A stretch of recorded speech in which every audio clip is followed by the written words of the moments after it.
ప్రభు నామంలో మీ అందరికి వందనాలు. ఆధ్యాత్మిక యుద్ధం అనే పాఠంలో మనం 3వ భాగానికి వచ్చాం. ఈ 3వ భాగంలో మొదట యుద్ధం అనేది లోకానికి వ్యతిరేకంగా కనబడుతుంది. ఉదాహరణకి యోహాను గారు రాసిన మొదటి పత్రికలో 5వ అధ్యాయం 19వ వచనంలో లోకము సాతాను ఆధీనములో ఉంది అన్న మాటను అక్కడ మనం చూస్తాం. అలాగే యోహాను గారు రాసిన మొదటి పత్రికలోనే 2వ అధ్యాయం 15వ వచనం నుంచి 17వ వచనం వరకు చూస్తే ఈ లోకంలో 3 విషయాలు ఉన్నాయి. ఒకటి శరీరాశ, నేత్రాశ, జీవపు డంబము. ఈ 3 మనకి ఈ లోకాన్ని ఏలుతున్నట్టుగా మనకు కనబడతా ఉన్నాయి. అలాగే యోహాను గారు రాసిన మొదటి పత్రికలో 5వ అధ్యాయం 4-5 వచనాలు కూడా మనం గమనిస్తే లోకమును జయించిన విజయము విశ్వాసమే అని రాసింది.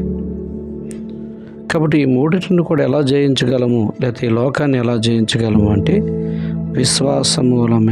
విశ్వాసము మూలముగానే అన్నది ఈ వచనంలో స్పష్టంగా యోహాను భక్తుడు తెలియజేస్తూ ఉన్నాడు. ఉదాహరణకి మనం చూద్దాం ఎలాగ జయించాలి, ఎవరు జయించారు అన్నది. హెబ్రీయులకు రాసిన పత్రికలో 11వ అధ్యాయం 24వ వచనం నుండి 29వ వచనం వరకు మనం గమనిస్తే అక్కడ మోషే ఏ విధంగా జయించాడో, దేన్ని జయించాడో, అందులో ఈ 3 ఉన్నాయా లేవా, ఈ లోక సంబంధమైనవి అన్నది మనం పరిశీలన చేస్తే చూడండి మనకు కనబడుతూ ఉంది. మోషే పెద్దవాడైనప్పుడు విశ్వాసమును బట్టి, ఇది మీరు గమనించాలి, విశ్వాసమును బట్టి 1 అతడు ఫరో కుమార్తె యొక్క కుమారుడని అనిపించుకొనుటకు ఒప్పుకొనలేదు. అంటే లోక హోదాను, అధికారమును నిరాకరించాడు. 2 అతడు అల్పకాలము పాపభోగము అనుభవించుట నిరాకరించాడు. అంటే లోక భోగములను వదులుకున్నాడు. 3 అతడు ఐగుప్తు ధనమును నిరాకరించాడు. లోక సంబంధమైన సంపదలను కూడా నిరాకరించినట్టుగా చూస్తాం. కాబట్టి మనము నిరంతరము లోక శోధన, అధికారము, భోగము వీటన్నిటిని కూడా తిరస్కరిస్తూ జయించాలి. అది కూడా అలాగా విశ్వాసముతో వీటిని జయించాలి. ఇంకా చెప్పాలంటే విశ్వాసము ద్వారానే ఇది జయించడం సాధ్యమవుతుంది అని కూడా స్ట్రాంగ్గా చెప్పచ్చు. తిమోతికి రాసిన మొదటి పత్రికలో పౌలు 6వ అధ్యాయం 12వ వచనంలో విశ్వాస సంబంధమైన మంచి పోరాటము పోరాడి తిని అని చెప్పాడు. పౌలు తన జీవితంలో ఎలాగ పోరాడంటే విశ్వాస సంబంధమైన పోరాటం. అందుకే ఏం సలహాలు ఇస్తున్నాడు తిమోతికి? తిమోతి రాసిన మొదటి పత్రికలో 6వ అధ్యాయం 11వ వచనాన్ని మనం చూస్తే పారిపో అంటున్నాడు. ఏంటి? ధనాపేక్ష వ్యామోహము నుండి పారిపోండి అంటున్నాడు. ధనాపేక్ష వ్యామోహమును పారిపోవడం వల్ల మీరు జయిస్తారు, వాటికి దూరంగా ఉండడం వల్ల జయిస్తారు. ఆ వ్యామోహం నుండి పారిపోమన్నాడు. విశ్వాసం ద్వారా అది పోరాటం అన్నమాట. మరి దేన్ని సంపాదించుకోవడానికి పారిపోవాలి అంటే నీతి, దైవభక్తి, విశ్వాసము, ప్రేమ, సాత్వికము సంపాదించుకోవడానికి ధనాపేక్ష నుండి పారిపోవాలి.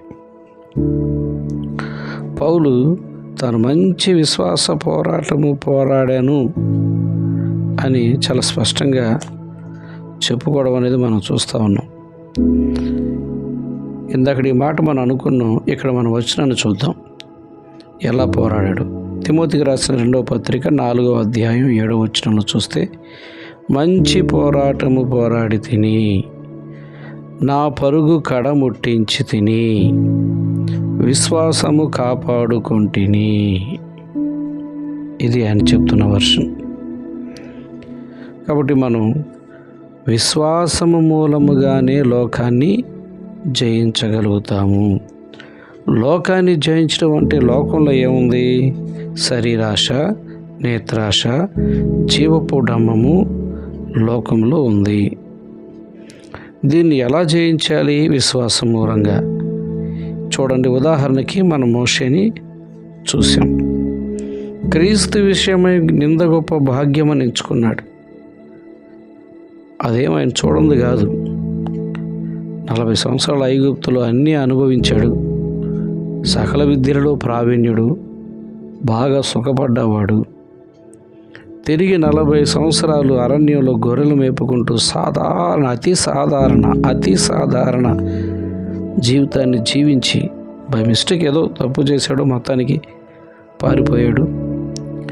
ఇదేంట్రా బాబు నా కర్మ అనుకుని ఆ జీవితం జీవిస్తూ ఉన్నాడు.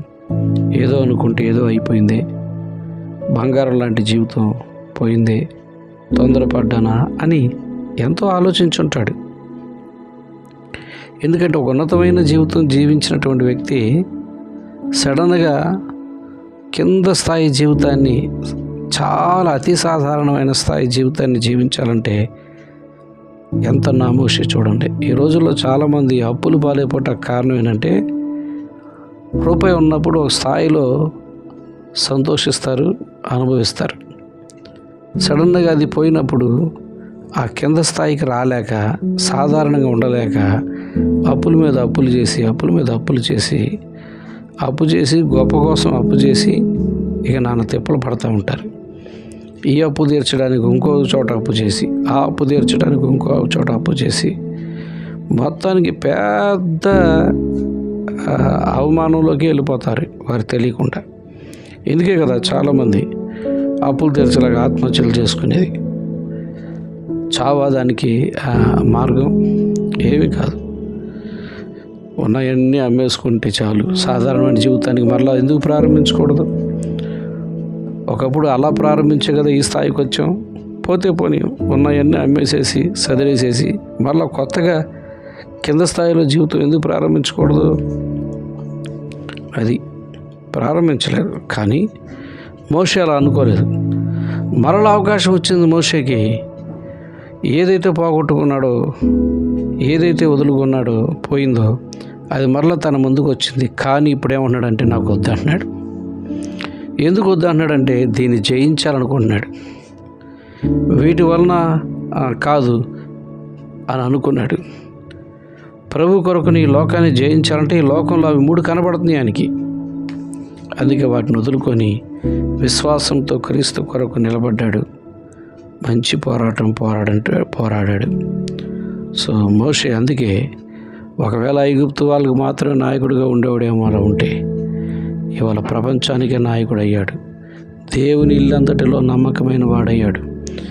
ఈరోజు ప్రపంచవ్యాప్తంగా ఉన్నటువంటి మనుషులు మోషేను తలంచుకుంటున్నారు. మోషేని ఇప్పటికీ ఒక జాతి భూమి మీద, యోధ జాతి మోషేని దేవుడు తర్వాత దేవుడు అంత గొప్పవాడుగా చూస్తూ ఉన్నారు.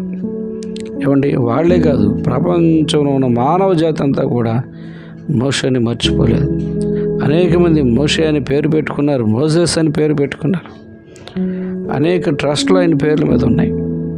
ఏమండి, ఎంతగా అతను హెచ్చింపబడేటువంటి, తన వరకే కాదు ఒక్కొక్క జాతికే ఒక నాయకుడు అయిపోయాడు.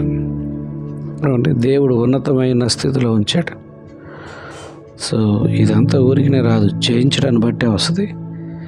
అందుకే మోషే ఈ సుఖభోగాలన్నిటిని కూడా వదులుకోవడానికి ఇష్టపడ్డాడు. ఫరో కుమార్తె యొక్క కుమారుడును అనిపించుకోలేదు. అంటే హోదా వదిలేశాడు.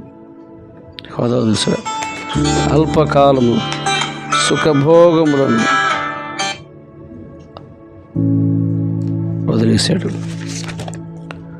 సో ధనం వదిలేశాడు. సో ఇవన్నీ అక్కలేదు. దేవుడు ఆ టయానికి అన్నీ ఆయనకి ఇచ్చాడు. అవేవి ఆయన దగ్గర లేకపోయినా గొప్ప నాయకత్వంలో నడిపించాడు దేవుడు. సో కాబట్టి అవన్నీ వస్తాయి.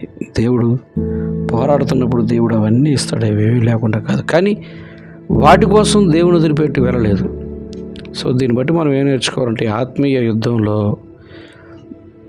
దేవుని కోసం మనం వాటిని వదులుకోవాలి, కానీ వాటి కోసం దేవుణ్ణి వదులుకోకూడదు. అసలు ఆత్మీయ యుద్ధం అంటేనే వాటిని వదులుకోవడం, లేకపోతే వాటి మీద జయించటం.